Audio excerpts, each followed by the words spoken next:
The President asked the support of Syria for the Philippine bid for observer status in the OIC, and the Syrian government expressed willingness to support this, and there was wide discussion on the background of both countries. Also, discussion moved on to the issue of interfaith dialogue. President Gloria Macapagal Arroyo pointed out that Syria plays a very important role in dialogues of civilization, because Syria has been at the crossroads of the great religions of the world.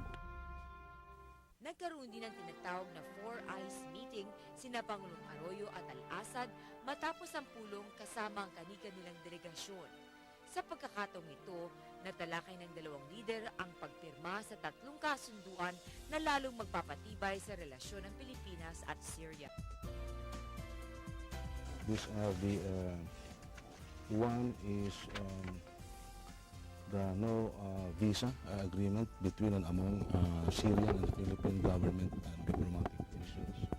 2, a cultural agreement, and 3, which is very important one, a memorandum of understanding on political consultations, and then this will be followed up immediately by a bilateral consultation that will be held in Manila. And both the presidents agreed that they will immediately organize a joint Syrian-Filipino Business Council.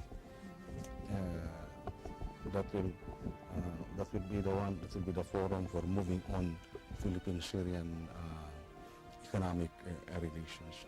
In sum, I can say that it was very warm. It was a very cordial. It was a very successful bilateral meeting between the Philippine delegation headed by Excellency President Gloria Macapagal Arroyo and the Syrian delegation on one side headed by President Bashar Assad.